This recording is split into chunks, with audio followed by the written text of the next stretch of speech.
స్పష్టంగా కనబడుతుంది. మంత్రి గారు, ఇది అక్టోబర్ 2 కొత్త రేషన్ కార్డులు స్టార్ట్ చేస్తున్నాం అన్నారు, అదేమన్నా విధి విధానాలు వచ్చాయి? ఈరోజు ఆ కమిటీ కూర్చొని ఆలోచన చేస్తూ ఉంది. పాయిలెట్ను తీసుకుంటారు, పాయిలెట్ బేసిస్ మీద కొన్ని ప్రాంతాలు తీసుకుంటా ఉన్నారు.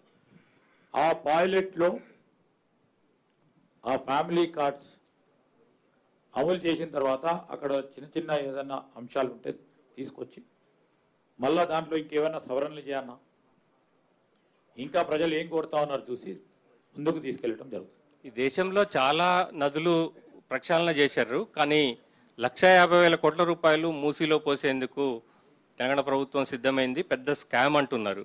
అసలు 1,50,000 అవుతుందా సార్? ఎంత ఎస్టిమేషన్ ఉన్నది మీరు? అసలు ఇప్పుడు 100 కోట్లు అవుతుందా, 50 కోట్లు అవుతుందా, 150 కోట్లు అవుతుందా, 1000 కోట్లు అవుతుందా, 50,000 కోట్లు అవుతుందా, 1,00,000 కోట్లు అవుతుందా అని నిర్ధారణ వారంతటా వారు వచ్చి 1,50,000 కోట్లు అవుతాయి అని గ్లోబల్ ప్రచారం చేసేయడం తప్ప ఈరోజు ఒక కన్సల్టెన్సీని పిలిచి అసలు ఏం చేయాలా, మంచినీటికి సంబంధించి ఎన్ని సీవరేజ్ ప్లాంట్లు కట్టాలా, లింకేజీలు ఏ విధంగా చేయాలి, సీవరేజ్ లైన్లు ఏ విధంగా చేయాలా, స్ట్రాంగ్ వాటర్ నెట్వర్క్ని ఏ విధంగా నిర్మాణం చేయాలి, ట్రంక్ అండ్ ఇంటర్సెప్టర్ నెట్వర్క్స్ని ఏ విధంగా చేయాలి, అదేవిధంగా ఈరోజు బ్రిడ్జెస్ కానీ, ఎక్స్ప్రెస్ హైవేలు కానీ, పార్క్స్ కానీ, స్పోర్ట్స్ ఫెసిలిటీస్ కానీ ఇక్కడే ఒక ఆర్ఎస్పీ ఇప్పుడే ఇచ్చిండ్రు. అసలు ఇంకేం తెలియదు, అది రూపాయి అవుతుందా, 2 రూపాయలు అవుతుందా, 10 రూపాయలు అవుతుందో తెలియదు, కానీ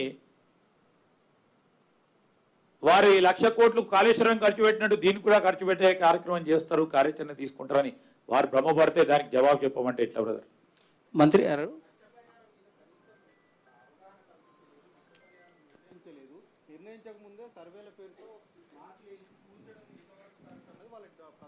ఈ రోజు నోటీసులు ఇస్తా ఉన్నారు.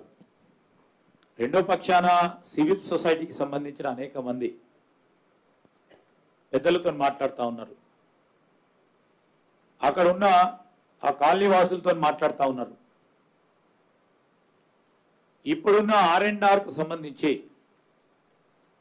ఎవరైతే హట్స్ లో ఉంటున్నారో వారికి సంబంధించి 2 బెడ్రూమ్లు ఇల్లు ఇస్తామంటే స్వచ్ఛందంగా సంతోషంగా పోతా ఉన్నారు. That is called R&R. దానికి తోడు ఇదొకటి లైవ్లీహుడ్ ప్యాకేజ్, అంటే ఉపాధి పరంగా కూడా వారికి ఏదో విధంగా ఆదాయం కలిగించే ఒక ఆలోచన. పిల్లలు చదువుతూ ఉంటే ఆ పిల్లలకు రెసిడెన్షియల్ స్కూల్స్ లో అడ్మిషన్ ఇచ్చే ప్రక్రియ, ఇదంతా కూడా రీసెటిల్మెంట్ అండ్ రీహాబిలిటేషన్ ప్రోగ్రామ్ కిందనే ఎక్కడ కూడా తీసుకునే అంశాన్ని తీసుకుంటున్నాం. ఈరోజు మీ అందరికీ కూడా తెలుసు, ఈ R&R కు సంబంధించిన అంశం విషయంలో మేము స్పష్టంగా చెప్తా ఉన్నాం, అక్రమ నిర్మాణాల విషయంలో తెలుసో తెలియకనో, కాన్షియస్లీ అన్కాన్షియస్లో వారి ఇళ్ల నిర్మాణం జరిగింది అని ప్రభుత్వ దృష్టికి వస్తే వారికి ఏ విధంగా న్యాయం చేయాలి అని ఆలోచన చేయడానికి అధికారులంతా కూడా ఈరోజు ఎన్యూమరేషన్ వారితో సంప్రదింపులు చేస్తూ ఉన్నారు, ఆ క్రమంలో ఉన్నారు. ఎక్కడైతే నోటీసులు ఇచ్చిన తర్వాత కూడా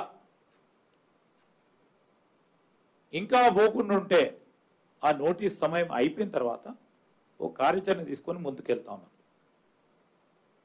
మంత్రి గారు, ఇది ప్రక్షాళన అనేది చాలా పాత అంశం, చాలా ఏళ్లుగా కొన్ని సంవత్సరాలు అయితే ఉద్యమాలే చేపట్టారు, ప్రజలు, ప్రజా సంఘాలు చాలా ఉద్యమాలు చేసినాయి, అయినా అప్పటికి కార్యాచరణ రూపం దాల్చలేదు. కానీ కొన్నిసార్లు కొంచెం ప్రయత్నం చేయబోయినాయి.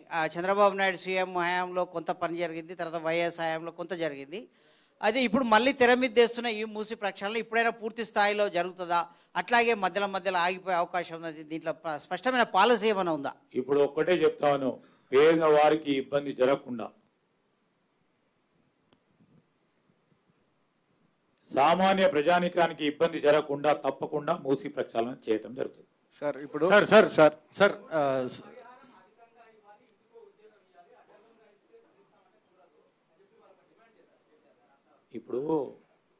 ఇప్పుడు ఏదైనా ఇప్పుడు సజెషన్ ఇస్తా ఉన్నారు, సరే ఆ సజెషన్ ఎంతవరకు ఫీజిబుల్ మేము అడుగుతా ఉన్నాం, వారు ఎందుకు చేయలేదు? సరే, ఫీజిబుల్లో నాన్ ఫీజిబుల్ మేము తప్పకుండా ఆలోచన చేస్తాం. కానీ మేము స్పష్టంగా వారిని అడుగుతా ఉన్నాం, మీరు అనేక ప్రాజెక్టులు ఇవ్వబెట్టిండ్రు, ఎక్కడ ఇచ్చిన 2013 ల్యాండ్ అక్విజిషన్ కు సంబంధించిన చట్టాన్ని పక్కన పెట్టిండ్రు. ఎందుకు పెట్టిండ్రు? కొత్త జీవో తీసుకొచ్చారు. మీ అప్పుడు లేని ప్రేమ మీకు ప్రభుత్వంలో లేని ప్రేమ ఇప్పుడు వస్తా ఉంది. మేము అడుగుతా ఉన్నాం, మేము ఖచ్చితంగా కూడా వారికి న్యాయం చేసే ఒక కార్యాచరణ తీసుకుంటామని స్పష్టంగా చెప్తా ఉన్నాం.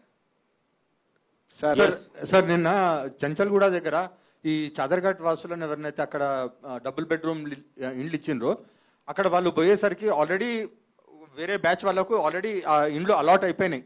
వాళ్ళకు తాళం చేతులు కూడా ఇచ్చేసిండ్రు. వాళ్ళు నిన్న వచ్చి గొడవ చేశాను సార్.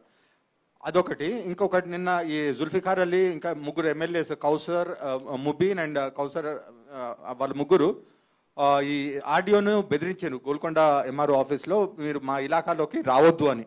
మీరు ఇట్లాంటి ఈ మార్కింగ్స్ చేయటం ఇట్లాంటిది ఇంతకుముందు ఎప్పుడు జరగలేదు, ఇప్పుడు కూడా జరగకూడదు అని వాళ్ళు వార్నింగ్ ఇచ్చారు సార్. ఎస్, అంటే ఇప్పుడు అట్లాంటి సంఘటనలు జరిగి ఉండొచ్చు. ఎవరికైనా ఆల్రెడీ అలాట్మెంట్ అయిన తర్వాత మా దృష్టికి అయితే రాలేదు ఇతరులు వచ్చిందని. వాటి విషయంలో కూడా వారికి ఎవరికైతే అలాట్ చేయటం జరిగిందో వారికే ఆ 2 బెడ్రూమ్ హౌసెస్ ఇవ్వటం జరుగుతుంది.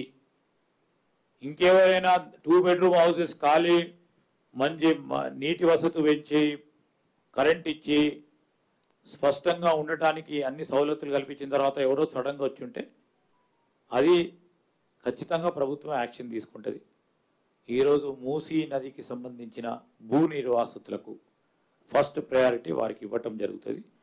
రెండోది ఆర్డీఓకి సంబంధించి గౌరవ శాసనసభ్యులు ఎవరైతే వారు వద్దన్నారో, ఏ విషయంలో వద్దన్నారో, వారు ఏ ఆలోచనతో వద్దన్నారో, వారి ప్రజానీకానికి సంబంధించిన అంశాలు ఏముందో మేము తెలుసుకుంటాం. పరిష్కారం చేసిన తర్వాతనే వారిని అందరినీ కూడా సంప్రదించి